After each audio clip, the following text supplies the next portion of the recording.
பிச்சை பாத்திரம் ஏந்தி வந்தேன் ஐயனே என் ஐயனே, யாமொரு பிச்சை பாத்திரம் ஏந்தி வந்தேன் ஐயனே என் ஐயனே.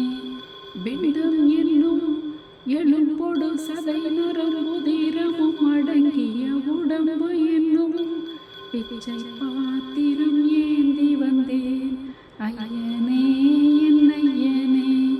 பிண்டம் என்னும் எழும்பொடு சதை நரம்புதிரமும் அடங்கிய உடம்பு என்னும் பிச்சை பாத்திரம் ஏந்தி வந்தேன் ஐயனே என் ஐயனே.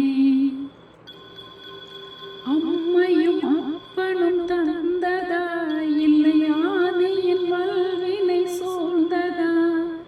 அம்மையும் அப்பனும் தந்ததா இல்லை ஆதியின் வல்வினை சூழ்ந்ததா?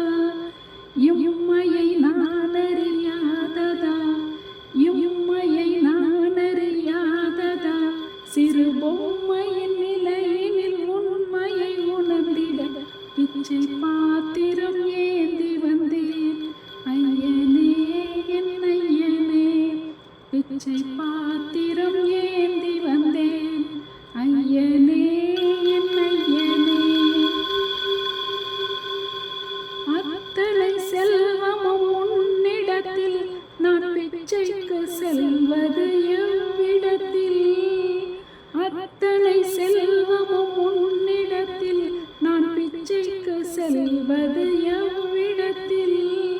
வெறும் பாத்திரம் உள்ளது என்னிடத்தில், அதன் சூத்திரமோ அது உன்னிடத்தில். ஒரு முறையா இருமுறையா பல முறை பல பிறப்பெடுக்க வைத்தாய். புதுவினையா பழவினையா கணம் கணம் தினம் என்னை துடிக்க வைத்தாய். பொருளுக்கு அலைந்திடும் பொருளற்ற வாழ்க்கையும் துரத்துதே. உன் அருள் அருள் அருள் என்று அலைகின்ற மனம் என்று பிதற்றுதே. அருள் விழியால் நோக்குவாய், மலர்பதத்தால் தாங்குவாய். அருள் விழியால் நோக்குவாய், மலர்பதத்தால் தாங்குவாய். உன் திருக்கரம் என்னை அரவணைத்துணர்தருள் பெற பிச்சை பாத்திரம் ஏந்தி வந்தேன் ஐயனே என் ஐயனே. பிண்டம் என்னும் எழும்பொடு சதை நரம்புதிரமும் அடங்கிய உடம்பு எனும் பிச்சை